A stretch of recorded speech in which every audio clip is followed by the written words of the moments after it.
significado. Todas las plagas, ¿verdad?, que Dios derramó a Egipto tienen un significado, y eso es lo importante que nosotros tenemos que verlo. Esto no quedó hace 1700 años, sino también está actualizado.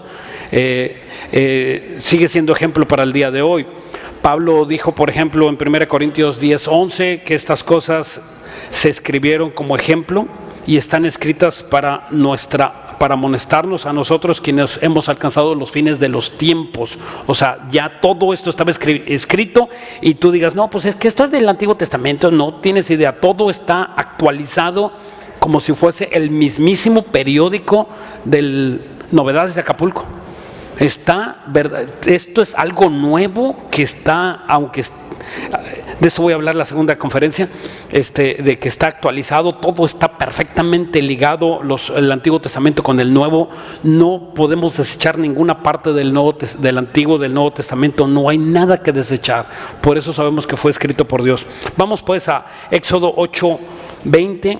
Jehová le dijo a Moisés, levántate de mañana y ponte delante del faraón, he aquí que sal al río. Fíjate dónde los encontró, en el río, ¿verdad? Ahí no siempre Moisés, el faraón los recibió. Oh, pásale, vente Moisésito, pásale aquí y mira, vamos a platicar, vamos a tomar. No, era una lucha espiritual la que tenían, ¿verdad? Y le dije, Jehová ha dicho así, deja ir a mi pueblo para que me sirva. Versículo 21, porque si no dejas ir a mi pueblo, he aquí que yo enviaré sobre ti, sobre tus siervos, sobre tu pueblo y sobre tus casas toda clase de moscas, las cuales los egipcios se llenarán de toda clase de moscas, asimismo la tierra donde ellos estén. Ok, aquí anuncia plaga en la voz de Moisés esta plaga de las moscas. Y las moscas, pues los egipcios veían a las moscas como un dios. Fíjate qué tremendo puede ser, ¿no? Como ver a las moscas que un dios. Y esto tiene un gran significado, y eso es lo que quiero que veamos hoy. Este dios de los egipcios era el dios Huachitl. Se oye medio difícil de escribir, de pronunciar también. Y este es el dios de las moscas, ¿verdad? En el Nuevo Testamento ya lo conocemos como Baal-zebú, el dios de las moscas. Algunos teólogos, esto es impresionante, porque algunos teólogos piensan que esta mosca, han descubierto que esa mosca no es la mosca que espantas cuando estamos comiendo, ¿verdad? Yo le digo la mosca panteonera, esa mosca que algunos teólogos le dicen la mosca del perro, o la chupasangre, o la chupacabras. No, esa es otra, ¿no? Y estas moscas son las que depositan huevecillos, o sea, pican e insertan huevecillos, ¿verdad? Y esas en los seres vivos, y después esos huevecillos desarrollan larvas horrendas y que pueden podrir, ¿verdad?, la piel. Y lo pueden hacer en los perros, en el ganado, en los caballos, ¿verdad?, en las personas, en los niños. Veíamos el otro día un video con mi esposa. Bueno, no te imaginas dónde un humano pueda tener estas larvas de picados, ¿verdad?, que son por las moscas. O sea, son sumamente dañinas y pueden causar muchísimas enfermedades. Por ejemplo, en Europa tan solo hay 50,000 especies. 50,000 especies conocidas, identificadas científicamente, 50,000. O sea, es un mundo de moscas. Y lo feo de estas moscas, pues son asquerosas, ¿verdad?, que transmiten parásitos y muchos tipos de enfermedades. Pero las moscas también tienen algo bueno.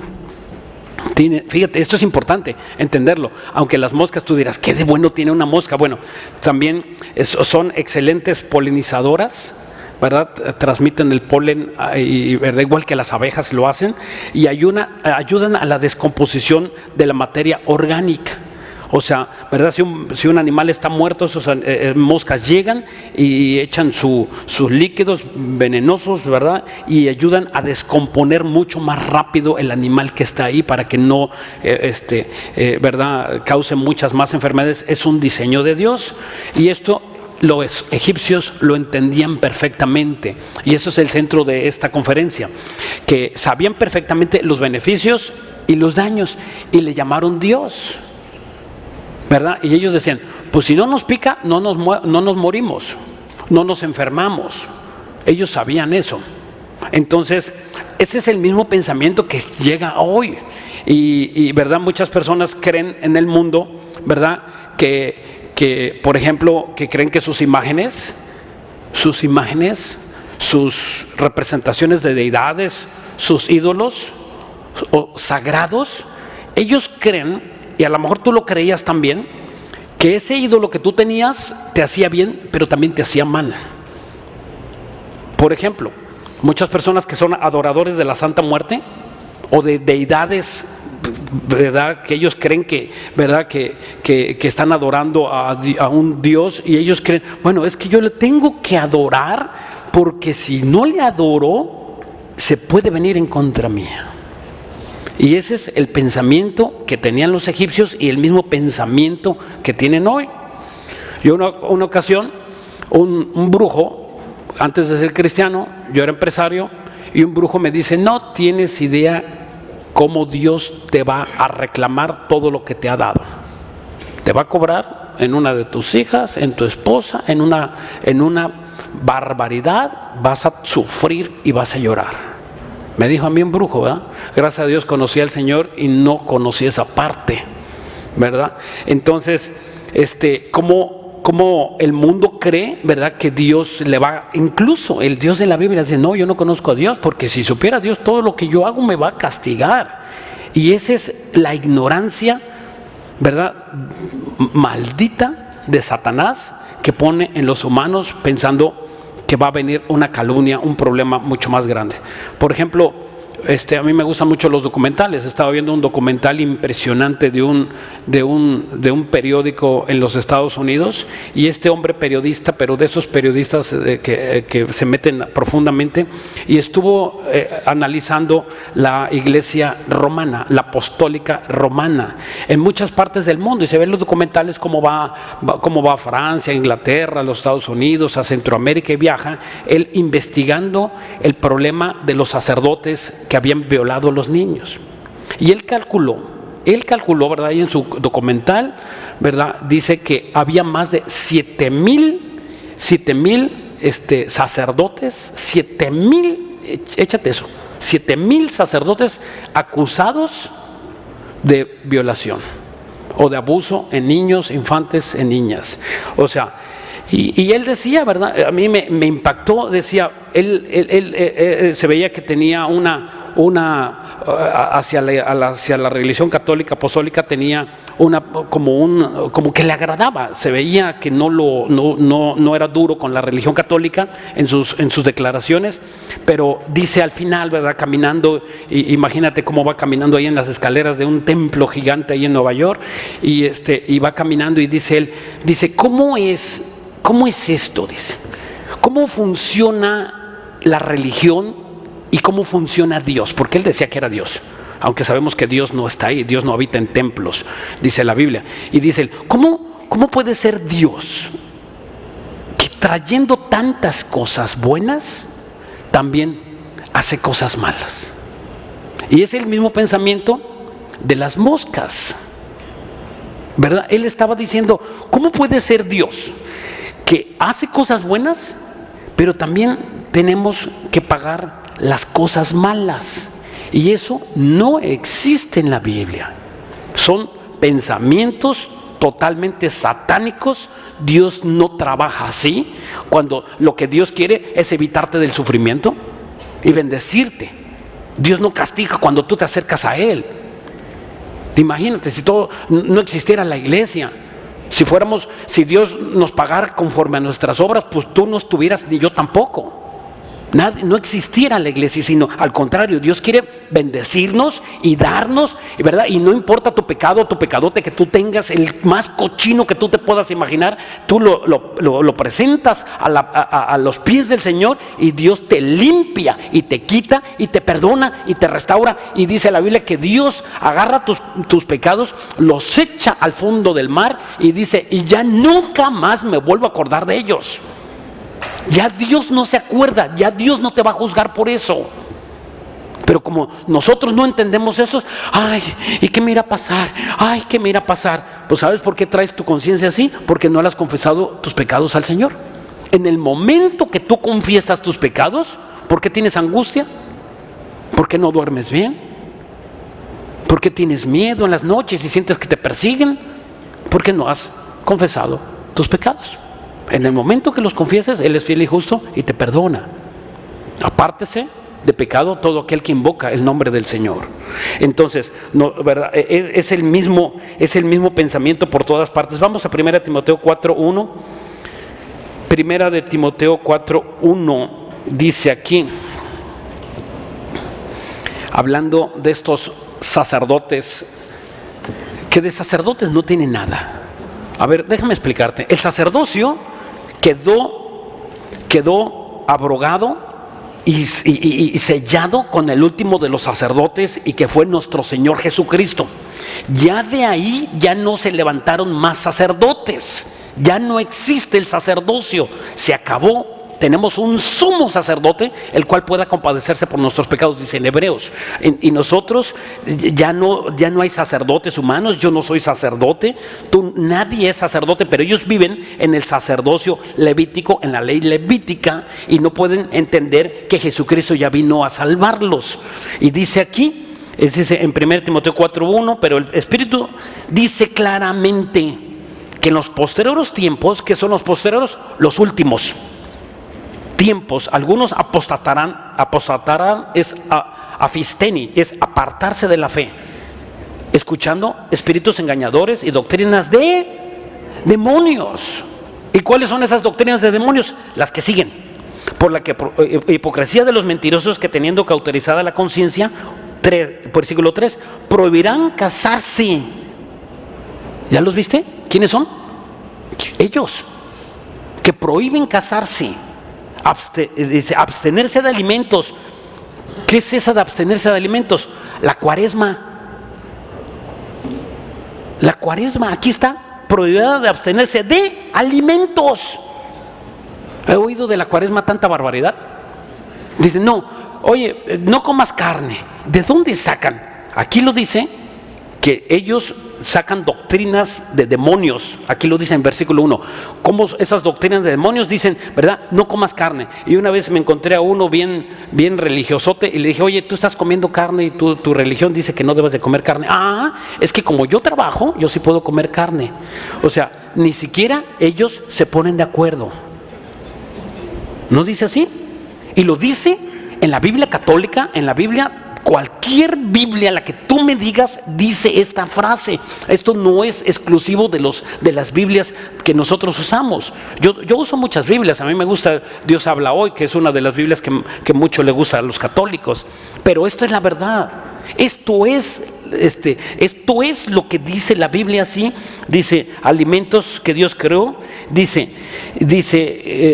prohibieron de abstenerse de alimentos que Dios creó, para que con acción de gracias participen de ellos los creyentes y los que han conocido la verdad. O sea, ¿qué tienes que hacer? Gracias, Señor. Gracias por el alimento que pones en mi mesa. Dice, porque todo lo que Dios creó es bueno y nada es de desecharse, si se toma con acción de gracia. Dice la Biblia que todo es bueno y nada es que desecharse. Ahora, también hay una cosa. Entonces alguien podría decir, oye, pero ¿y qué tal si me como ahorita saliendo de aquí 40 camarones? Bueno, todo te es lícito, pero no todo te conviene. Tú puedes comer lo que tú quieras, pero no todo te conviene. Si ya pasas del quinto piso, de los 50 años, pues mídele al colesterol. Mídele a los taquitos, ¿verdad? Y por eso tienes una pancita más de lo que tienes que tener. Y ¿verdad? Y por eso los cachetes están creciendo tanto, porque no guardas tu dieta y comes lo que no tienes que estar comiendo. Y miren, vamos aquí a Judas 1:4, adelantito está Judas. Judas está antes de Apocalipsis justamente. Y aquí dice otro rasgo, otro inequívoco rasgo de estas doctrinas que han permeado desde la antigüedad, este miedo a la repercusión, este miedo, ¿verdad?, que han impuesto el mundo, un miedo satánico, para que no nos podamos acercar a Dios, ¿verdad? Como el miedo de las moscas, ¿verdad? El miedo a lo desconocido. ¿Por qué tienes miedo? Porque no conoces. Y dice aquí en Judas 1:5, porque algunos hombres han entrado encubiertamente, los que desde antes habían sido destinados para esta condenación, hombres impíos sin el Espíritu Santo. Siempre que veas impíos es sin el Espíritu Santo, que convierten en libertinaje la gracia de nuestro Dios y que niegan al Dios, el único soberano, y a nuestro Señor Jesucristo. Lo niegan. Y ahorita les voy a dar un caso de cómo lo niegan. Dice en el versículo 19, ahí mismo en Judas 1:19, bueno, pues nada más tiene un capítulo, el libro de Judas. Y dice, acuérdense que ese no es Iscariote, este es Judas. Judas era medio hermano de Jesús, quiero decirte, hermano de Santiago. Tenían un gran parecido, pues eran hijos de José. Dice aquí el versículo 19, estos son los que causan divisiones, los sensuales. ¿Cómo dice? Los sensuales, que no tienen el Espíritu Santo.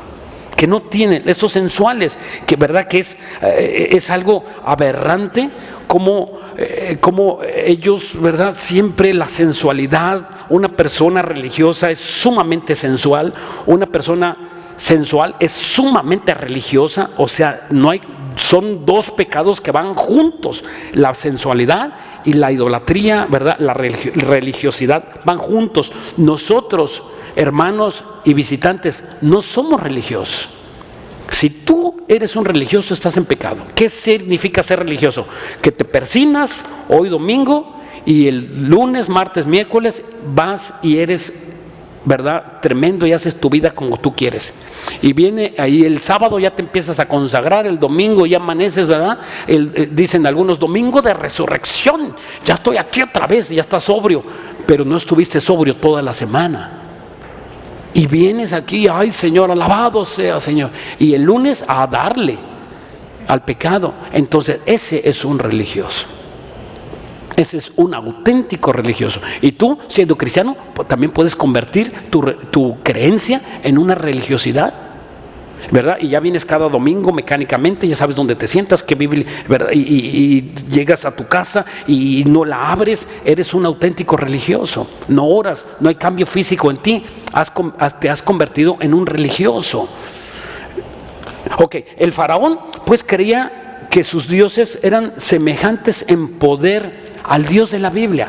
Acuérdense que cuando Moisés retaba a los brujos y al faraón, el faraón no caía hincado, decía, sí Señor, perdóname. No, él estaba midiendo el poder del Dios de la Biblia, el Dios de Moisés, lo estaba midiendo con sus dioses.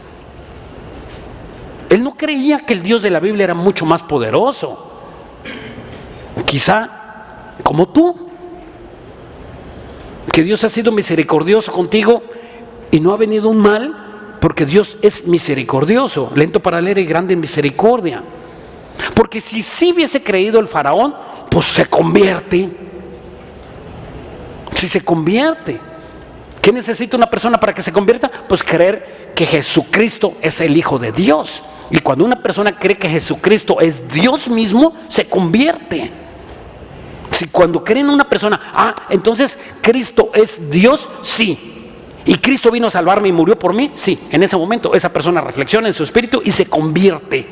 Hay una conversión genuina cuando esa persona entiende, pero cuando él ve a los dioses al mismo nivel, no se convierte. O si, ¿sabes qué? Es que yo tengo otro pecado y pues a mí me gusta mi pecado, ese es mi Dios, y tú tendrás tu Dios de la Biblia, y ese, pues ahí, ¿verdad? Y cada quien vamos a respetarnos. Esa persona no se ha convertido, igual que el faraón, es el mismo pensamiento. Entonces, ¿por qué? Es por eso que el corazón del faraón se endurecía, igual que algunas personas que han oído el evangelio una y otra vez se endurecen, ¿verdad? Y la palabra endurecer es la palabra kabad, y significa en el hebreo, y significa causar ceguera. Fíjate nada más, eso significa, si te gusta anotar, kabad con K de kilo, kabad, y significa causar ceguera, causar sueño. Son los que llegan y se duermen. Están endurecidos. O nublar el entendimiento. Y eso de nublar el entendimiento, ¿verdad?, es lo que el faraón tenía. No veía más poderoso al Dios de la Biblia que a los dioses que él tenía. En Isaías 53, vamos a Isaías 53. Mientras lo buscan, otros creen, ¿verdad? Y ese es el punto más importante de esta conferencia. Otros creen que el Dios de la Biblia los va a castigar. Si yo me acerco a Dios, no, ora por mí. Mejor ora por mí. Eso decía el faraón, ¿se acuerdan? Ay, ora por mí, vete, ¿verdad? Y entonces ellos creen que les van a castigar, porque los demonios los han castigado. Oye, si supieras que Dios te llama al descanso y no al castigo, suficiente es. Yo he oído a muchas personas, amigos míos, que dicen que la paga del, como dicen ellos, que en el pecado está la penitencia. ¿Sí los has oído? Y te digo una cosa, es verdad. Es verdad. ¿Cómo se sufre cuando una persona está en pecado? Es un sufrimiento horrendo, grotesco, apestoso, sucio, vergonzoso. Es todo eso el pecado. Cuando tú entiendes que Dios te está invitando, venid a mí y descansar, ¿y qué te va a hacer descansar? De ese pecado. Dios no te juzga por lo que hiciste. Si Dios te juzgara, escúchame esto, si Dios nos juzgara por lo que hicimos, entonces, ¿para qué vino Cristo? Si nosotros hemos de pagar nuestras culpas, ¿cuál es el caso de que tú te conviertas? No es el Dios de la Biblia. El Dios de la Biblia, de Abraham, de Isaac, de Jacob, de Moisés, te está diciendo que Él paga los platos rotos, que Él paga tus pecados, que Él los limpia, y ahí tiene que haber un juicio, y ese juicio, ¿verdad?, no vas a ser enjuiciado tú, sino en tu lugar viene uno que paga nuestros pecados. Y Cristo murió en la cruz para pagar nuestros pecados. Es justamente lo que Dios quiere, que tú no sufras. Ese es el mensaje, el meollo, el centro de la Biblia, es que Dios quiere quitar nuestro sufrimiento del pecado. Bastante es lo que tú estás sufriendo. Si nos pudiéramos poner un poquito a los ojos de Dios y cómo Dios ve la humanidad, Dios ve la humanidad algo que se está echando a perder, algo feo. Le dice, ¿verdad? Acuérdense que dice en Génesis 6 que la humanidad se había echado a perder, y dijo Dios, dice, me arrepiento de haber hecho al hombre. O sea, tenía dolor de cómo la humanidad se estaba echando a perder. Y eso es lo que Dios ve hoy en ti. Dios ve en ti que tú estás sufriendo por medio del pecado. Y ese pecado te está consumiendo, te ha quitado las fuerzas, te ha quitado el vigor, te ha quitado las ganas de amar a tu esposa, a tus hijos, te está debilitando. Y Dios quiere infundir nuevas fuerzas en ti, en mí, para que nosotros no tropecemos y para que nosotros podamos alabar y glorificar a Dios como Dios quiere que tú lo hagas. En suma santidad, en sumo, ¿verdad? Sintiéndote perdonado. Y cuando tú entiendes eso, vas a descansar. Mira, quizás sí lo entiendes. Quizá lo entiendes. Porque ese mensaje lo predicamos aquí cada 8 días. Lo que no quieres es obedecer. Jesucristo es muy claro. Jesucristo vino a salvarte. Y Él quiere dejarte de sufrir. Pero si tú quieres seguir sufriendo, Él no puede hacerlo, no puede hacerlo diferente. Él no puede agarrarte con sus manos santas y sacarte del pecado. No lo va a hacer jamás. Señor, quítame el cigarro, quítame la botella, quítame que me caiga un rayo ahorita. Dios no lo va a hacer. No es el método. Satanás sí. Señor, quítame esta mujer, tienes un amante, quítamela, Señor, y que se muera ella o que me muera yo para que me la quites. Si te mueres en pecado, quizá no vas al cielo. Y no porque se muera, vas a convertirte.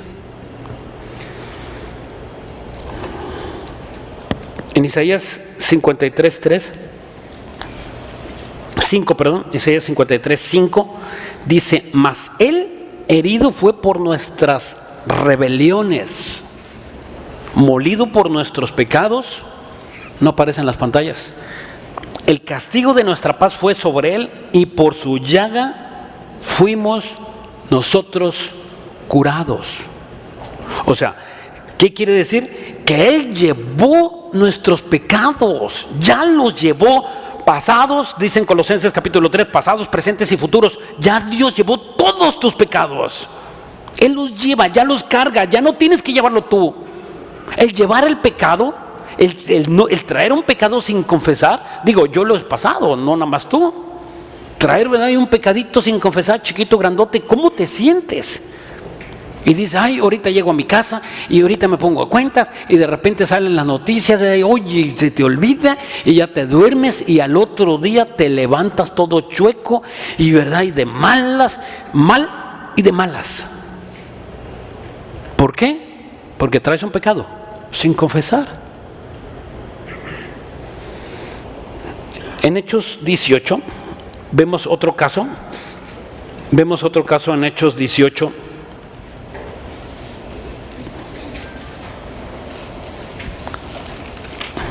Hechos 17.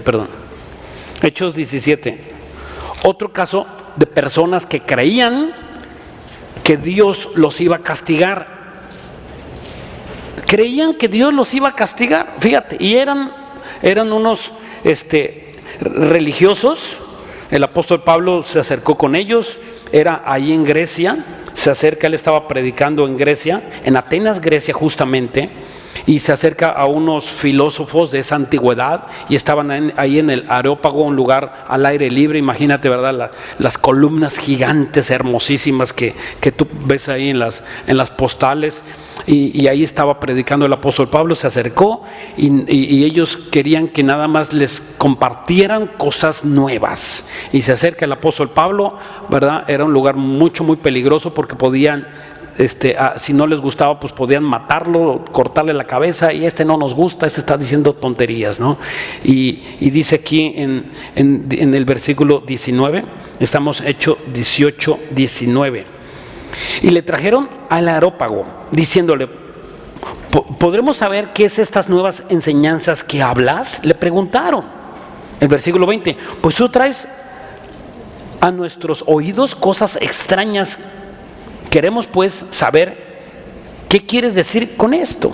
Versículo 21: porque todos los atenienses y los extranjeros residentes ahí en ninguna cosa se interesaban sino en decir y oír algo nuevo. O sea, lo que Pablo les llevaba era algo nuevo. Dice el versículo 22: entonces Pablo, puesto en pie en medio del Areópago, dijo: varones atenienses, en todo observo que sois muy religiosos. Esta palabra religioso, si quieres anotarlo, es la palabra deisidaion en el griego, y significa miedo a los demonios. Fíjate cómo concuerda perfectamente con las moscas. El faraón tenía miedo a las moscas porque eran asesinas, entonces la nombraron un dios.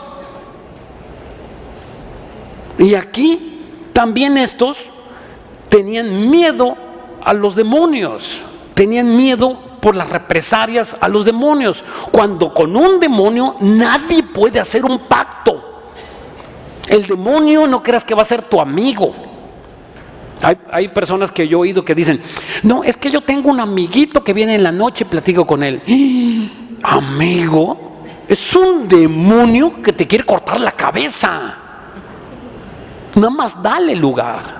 He oído de muchos casos de niños que platican con demonios y que están durmiendo, y vino mi amiguito, ¿verdad? Y supimos de un caso que dijo: es que es un zorrito que se esconde adentro del closet, y me dice que no les diga a ustedes, a los papás, que no les diga a ustedes que él está escondido allá adentro.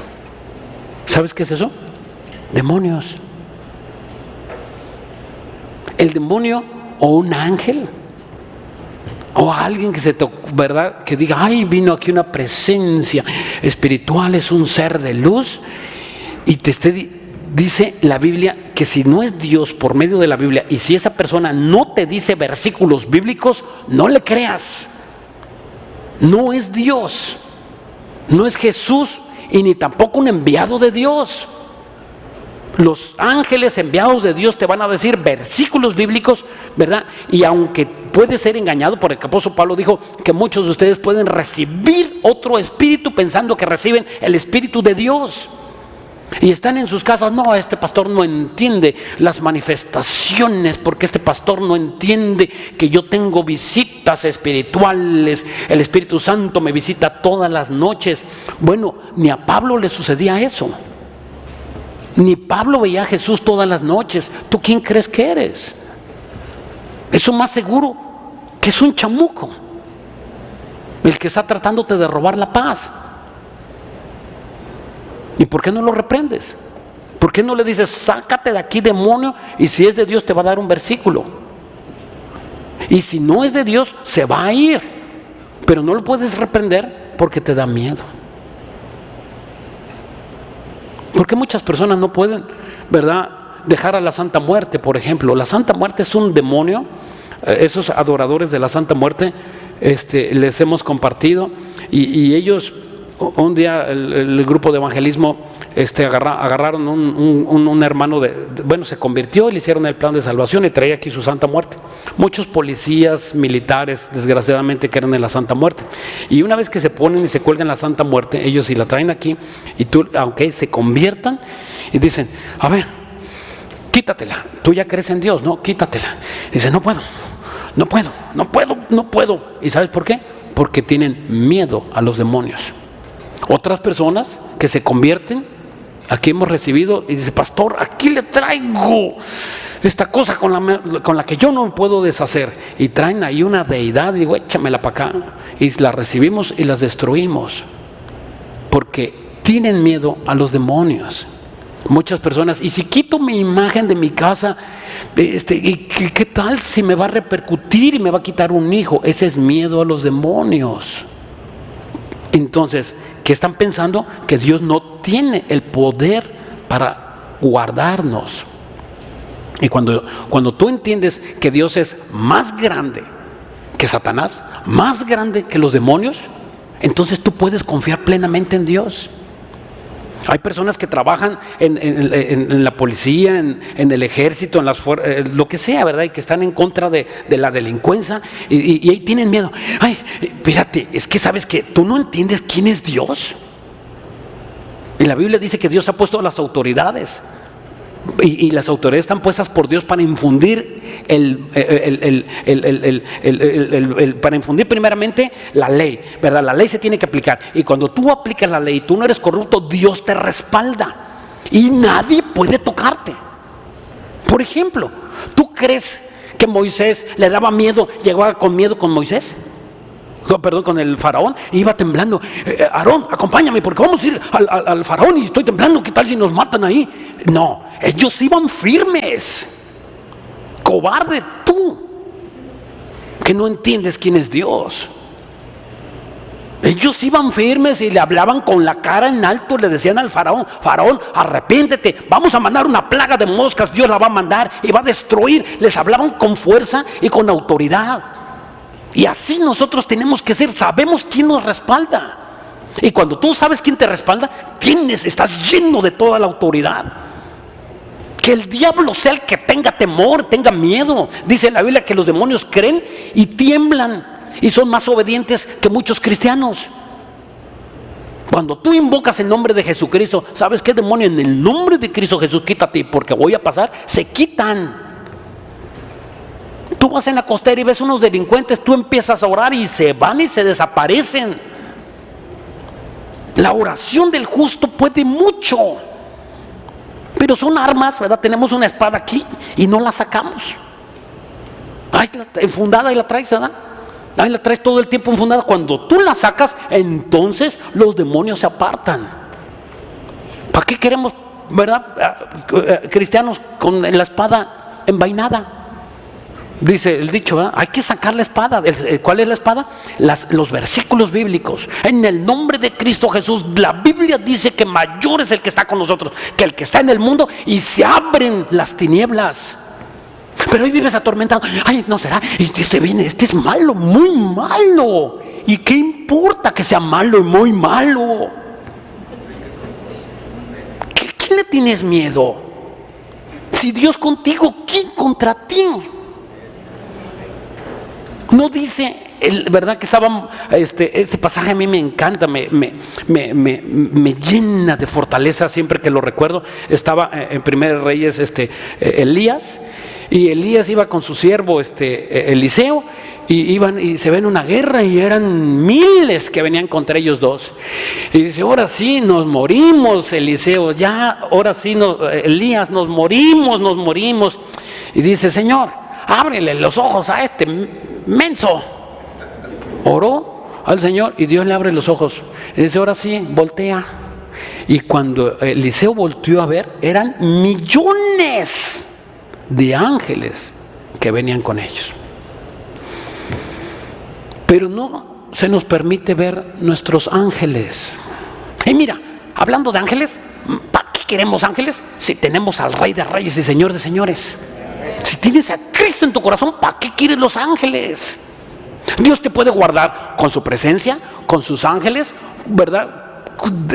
Con hermanos. Dios puede guardarte de muchísimas formas, no nada más con los ángeles. Ay, Señor, manda ángeles. Y si Dios no quiere mandar ángeles, ¿qué? Mayor es Jesucristo que los ángeles. Es mucho mayor, mucho más valioso Jesucristo que los ángeles. Y tú estás mal pidiendo ángeles. ¿Qué es eso de pedir ángeles? Ni siquiera bíblico es. Él es el que manda ángeles, no que tú los mandes. Estamos mal. Tú tienes que pedir al único Rey de Reyes y Señor de Señores, y Él sabe cómo liberarte.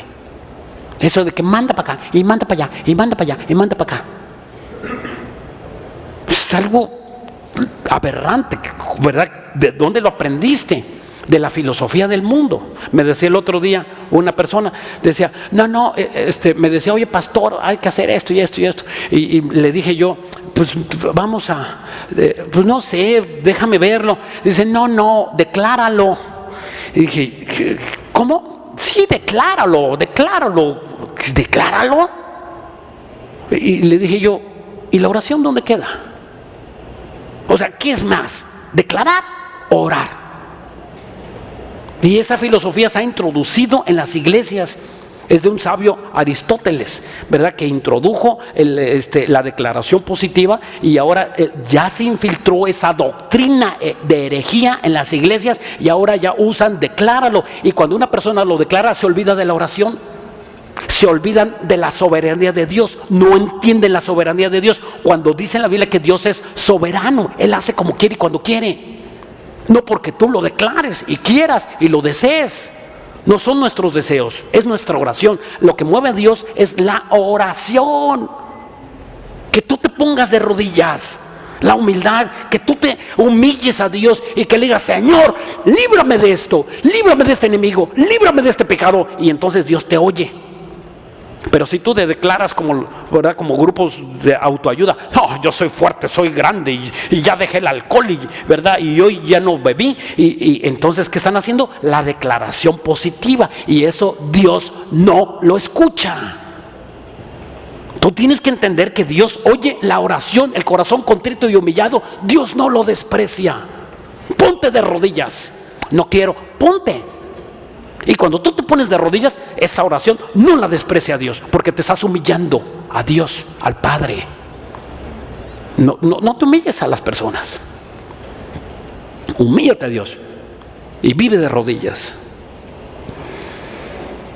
Y dice aquí pues el siguiente pasaje, aquí en el versículo 23, Hechos 17:23, porque pasando y mirando vuestro santuario, está hablando Pablo, hallé también un altar, el cual estaba esta inscripción: al Dios no conocido, al que vosotros adoras, pues sin conocerle, es a quien yo os anuncio.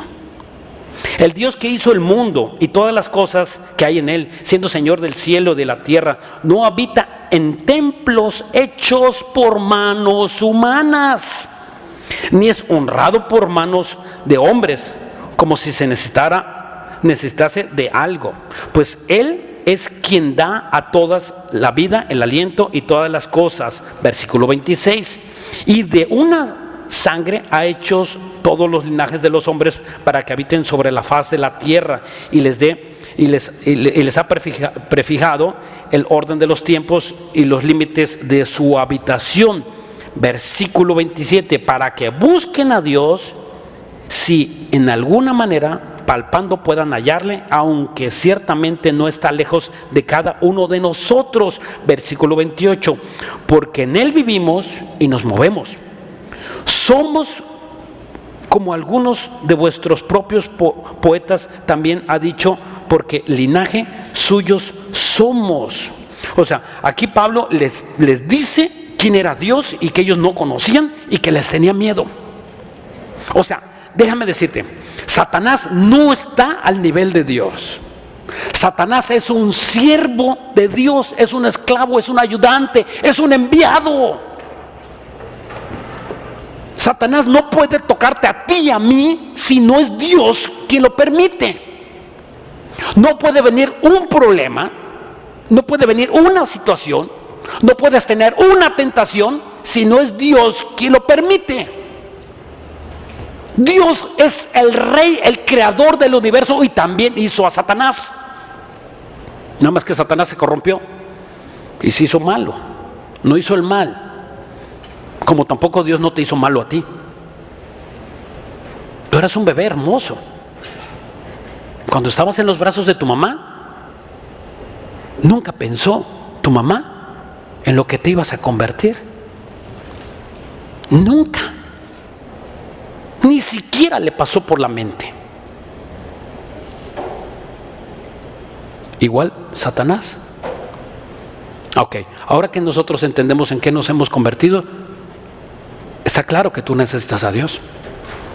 Porque si en todos estos años de tu vida no has podido dejar lo que quieres dejar, es que está claro que necesitas a Dios. Y necesitamos a Dios para seguir caminando. Oye, pastor, pues yo ya dejé aquello. Pues sigues necesitando a Dios. Condición perverso y engañoso es el corazón más que todas las cosas. Tu corazón no ha sido cambiado 100%, está en proceso de restauración de aquí hasta que... Y eso te hace entender que tú necesitas a Cristo y que tienes que estar viniendo a los estudios, agarrado de la mano de Dios, orando y leyendo la Biblia para que tú sigas creciendo. Dice aquí el versículo 30. Pero Dios, habiendo pasado por alto, fíjate qué hizo. Esa es la buena noticia. Dios, habiendo pasado por alto los tiempos de tu ignorancia, esto le pongo yo, dice aquí de esta ignorancia, ahora manda a todos los hombres, a los que están aquí hoy escuchando esta palabra en todo lugar, que se arrepientan.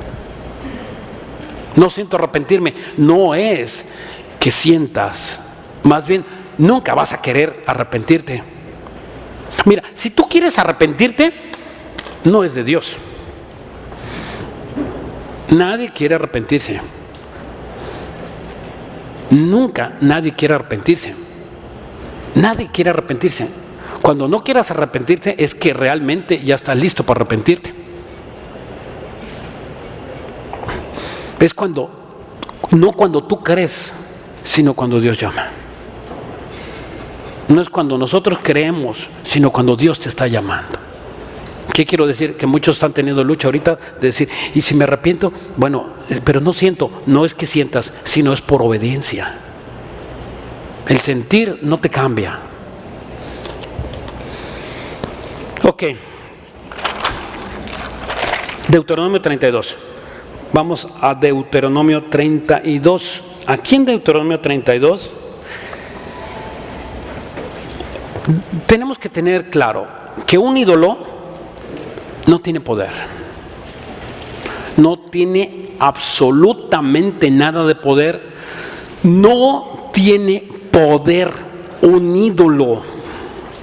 aunque te haya hecho milagros, porque sí los hace, aunque te haya hecho milagros y que tú hayas hincado y le hayas puesto una veladora y tú digas, es que a mí me ha traído milagros, Satanás, dice la Biblia, que hace señales y prodigios mentirosos y puede hacer cosas para que tú te convenzas. ¿Y cómo sabemos que estás bien? ¿Cómo sabemos que es un demonio? Otra marca que sabemos que es un demonio, cuando tu vida no cambia. Por ejemplo, yo le pregunto a las personas que se caen para atrás, se caen, no hombre, allí se mueve el Espíritu Santo. Y allá en tu iglesia, ¿qué pasa? Me dicen. Y yo les digo, a ver, bueno, yo no te quiero preguntar esto, y les digo con mucho respeto, oye, y cuando tú caes para atrás, ¿cambia tu vida? ¿Eres mejor persona? ¿Dejas el cigarro, el alcohol? ¿Amas más a tu esposa cada que caes? Dice, no. Y si son sinceros te van a decir, no, pues nunca lo había pensado. Entonces, ¿qué sirve que caigas para atrás si no hay un verdadero cambio en ti? ¿Y qué sirve que hables lenguas? ¿Y qué sirve que sirvas? ¿Y qué sirve que vayas y que diezmes y que hagas todo para el Señor y que prediques si no cambia tu vida?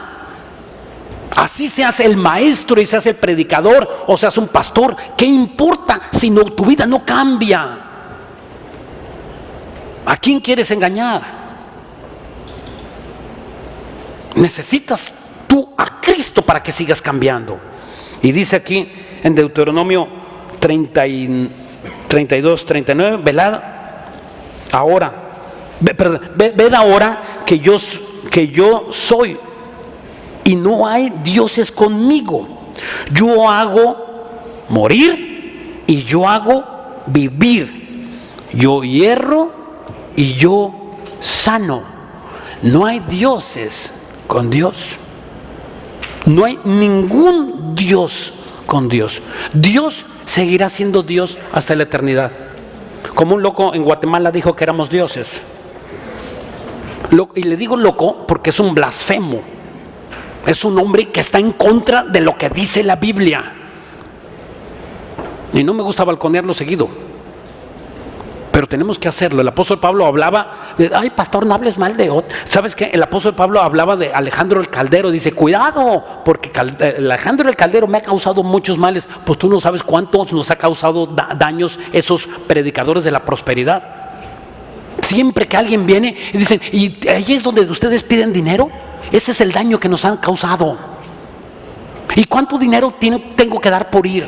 Ese es el daño que nos han causado, pero no queremos ver. Cuando tú dices en la Biblia, cada que se predica aquí los diezmos y las ofrendas, se dice como propuso en tu corazón. No porque no te vamos a vender los favores de Dios. Eso es contrario totalmente a la que la Biblia enseña. Entonces esos son, ¿verdad?, maestros adúlteros que prostituyen la fe queriendo obtener ganancias para ellos mismos. Un ídolo, decía, no tiene poder. En Deuteronomio 32, 39, ya lo leímos, ¿verdad? Sí, 32, 39. Ok, entonces, cuando nosotros entendemos que esos demonios no tienen absolutamente nada de poder, por ejemplo, Pablo también lo dijo en 1 Corintios 2:4, dice que acerca de las viandas y de los que se sacrifican los ídolos, sabemos que un ídolo nada es. Él estaba diciendo que un ídolo nada, no tiene poder. El único poder que tiene un ídolo es el que tú le das. Es el que tú le das. Por ejemplo, tu ídolo son las novelas, es lo que tú le has dado el poder que tú le has dado a las novelas de televisión. Y si tú tienes, verdad que no puedes despegarte el alcohol, el cigarro o lo que tú tengas, entonces ese ídolo que se ha convertido para ti, que es un ídolo, algo que quita y sustituye a Dios. Y regresamos a nuestro texto en Éxodo 22. En Éxodo 22 dice, y aquel día yo apartaré de la tierra de Gosén, al cual habita mi pueblo, para que ninguna clase de moscas haya en ella, a fin de que sepas que yo soy Jehová en medio de la tierra. O sea, la tierra de Gosén es donde vivía el pueblo de Dios. Entonces, aquí queda claro que los juicios de Dios al mundo no son en contra de los cristianos. Jamás. Y aquí queda claro que la iglesia no va a atravesar la gran tribulación, porque los juicios de Dios son contra el mundo, no contra la iglesia. Dios es un claro ejemplo que Dios con el tiempo de Moisés, Dios quería sacar a su pueblo y iba a destruir a Egipto. Hoy es lo mismo. Dios va a sacar a su iglesia y va a destruir al mundo. Es un claro ejemplo de la salvación. La iglesia no vamos a atravesar la gran tribulación o la ira de Dios. La ira de Dios no está para nosotros, dice en 1 Tesalonicenses 5:9, porque Dios no nos ha puesto para la ira, sino para alcanzar salvación. Y no siempre las inundaciones, los huracanes, los terremotos y todo lo que pasa nos van a afectar. Al contrario, más bien casi nunca. Casi nunca va a afectar eso a un cristiano, porque esos juicios son en contra de la humanidad y del pecado, no contra la iglesia. Una vez una hermana bien intencionada me dice: pastor, y cuando ya vengan las inundaciones y los deshielos, pues yo voy a vivir ahí en la cima, me voy a poner una casa ahí en el cerro. No entiendes que los juicios de Dios no son para su iglesia. Dios te va a salvar de los juicios cualquiera que sea. Si hay una balacera, pues tírate al piso. Tírate al piso, ¿verdad? Pues sí. Dice, la fe no está peleada con la prudencia. O sea, hazlo. Pero esa balacera no va en contra tuya. Y todos los borrachos, ¿verdad? Cuando venimos con mi esposa, cada domingo que venimos a un carro chocado, o chocó en la madrugada, o muertos ahí en la escénica, no tienen idea. Carros volteados, despedazados, muertos, ambulancias. Y yo le digo a mi esposa, le digo: Dios nos guarda, eso no es en contra de nosotros, no es en contra tuya. Por eso tú tienes que guardarte en santidad.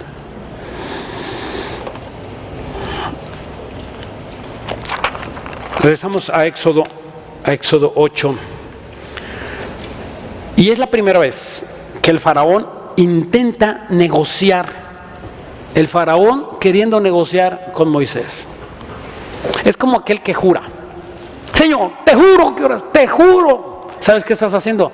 Negociando con Dios. Y con Dios no se negocia. Con Dios no se promete. Dice la Biblia en Proverbios que nunca prometas a Dios, y si prometiste, no tardes en cumplir, porque Dios se viene contra la obra de tus manos, que es la economía. Cuidado y hayas prometido.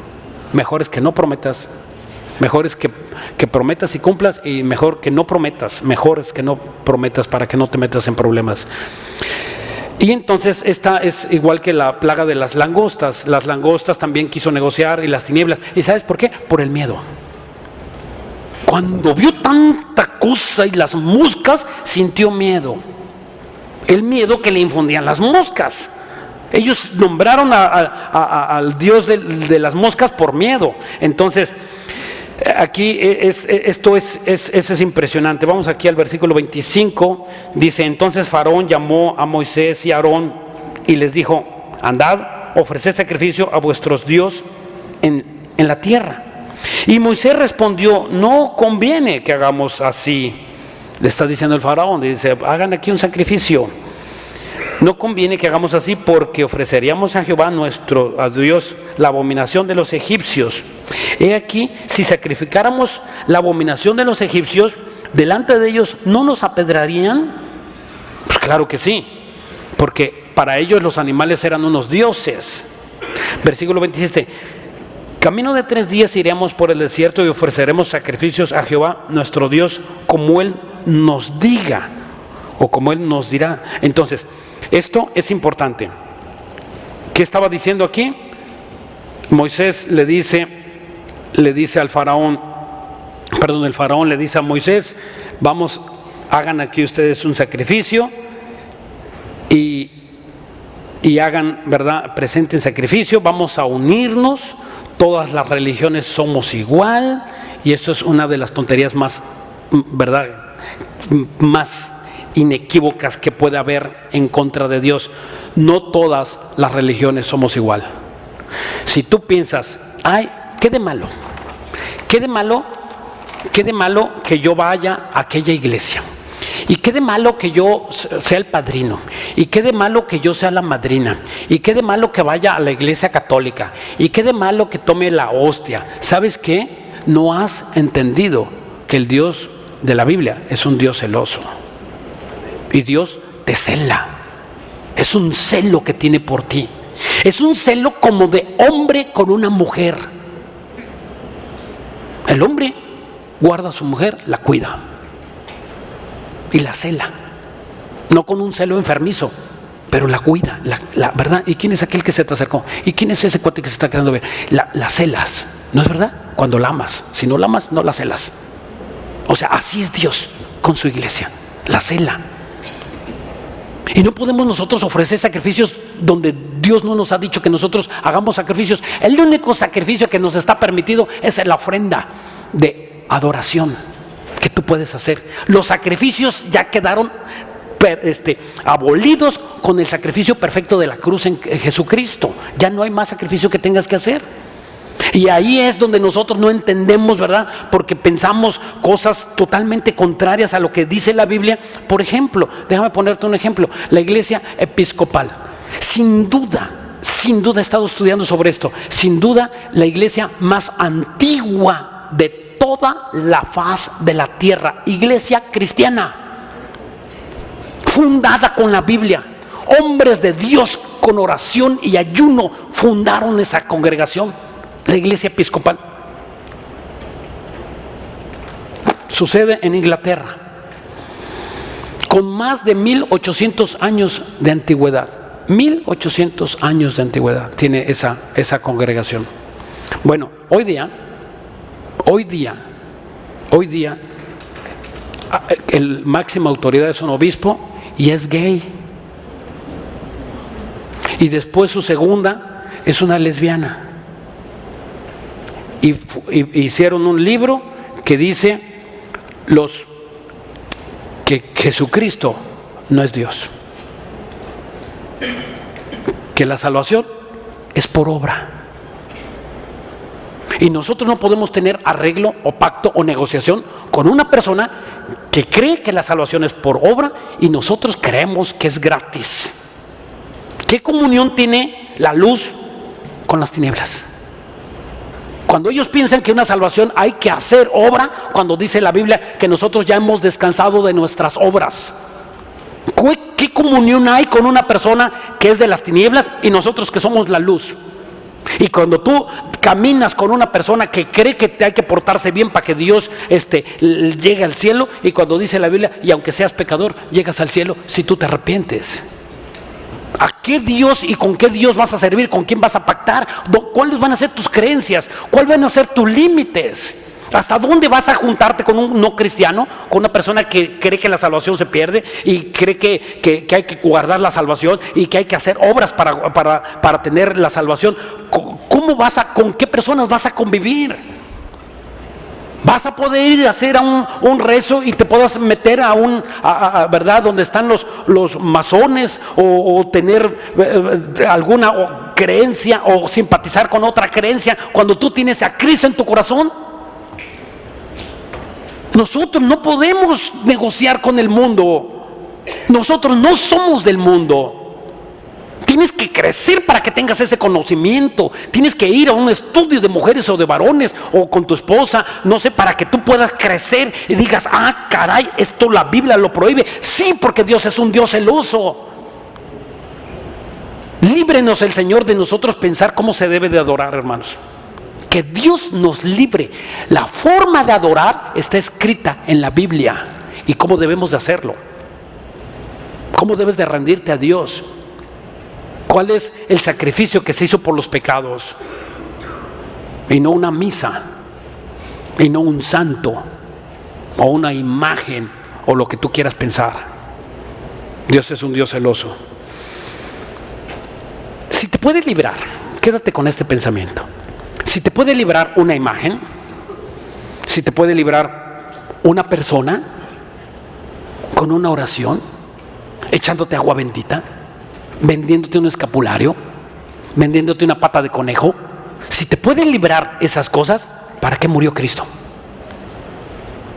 Si te puede librar un rezo para que salgas del infierno, ¿para qué murió Cristo?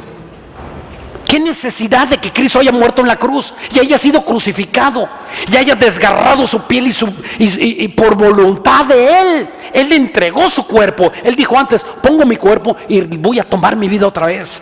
Él fue el sacrificio voluntariamente porque pensó en ti. A Él no lo llevaron a la fuerza. Él se dejó llevar. Él no puso jamás resistencia, ni salió de su boca maldición. Él fue voluntariamente y murió conscientemente por ti, por mí. Y cuando tú entiendes que Cristo murió por ti, por mí, tiene que cambiar tu vida. Tienes que ser otra persona.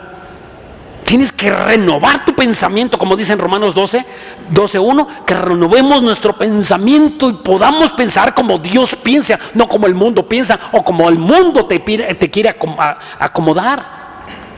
El mundo siempre va a querer apartarnos de Jesucristo. Y el Dios de la Biblia va a querer que tú te acerques. Estás entre dos enemigos. Entre dos enemigos. ¿A cuál vas a obedecer? Vamos a orar. Bendito Dios. Hemos sido pecadores delante de ti. Dice la Biblia, haya pues en vosotros ese sentir que hubo también en Cristo, el cual siendo en forma de Dios no estimó a ser igual a Dios como cosa de que aferrarse, sino que se despojó a sí mismo tomando forma de siervo, hecho semejante a los hombres. Y estando en condición de hombre, se humilló a sí mismo, haciéndose obediente hasta la muerte y muerte de cruz. Tú fuiste obediente, Jesús. ¿Por qué moriste por nosotros? No merecíamos. Si éramos aún pecadores y seguimos siendo. Qué bueno hemos hecho por ti, Señor. ¿Podremos nosotros compararnos contigo? ¿Podrás tú compararte con Jesús?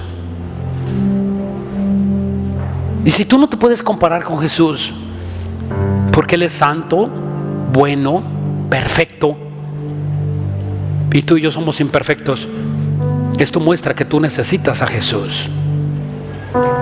Porque la Biblia marca que hasta que todos lleguemos a la altura del varón perfecto que es Jesucristo. No puedes discutir.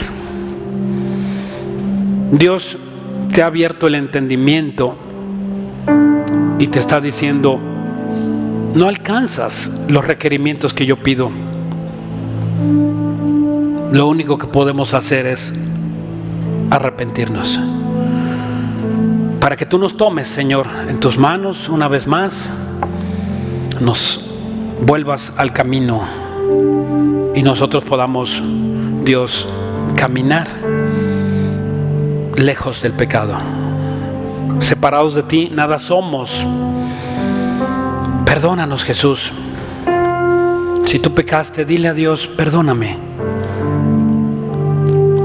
Y si no has pecado, dile a Dios que te fortalezca, que no quieres caer, que quieres seguirle sirviendo a Dios con mucha más santidad.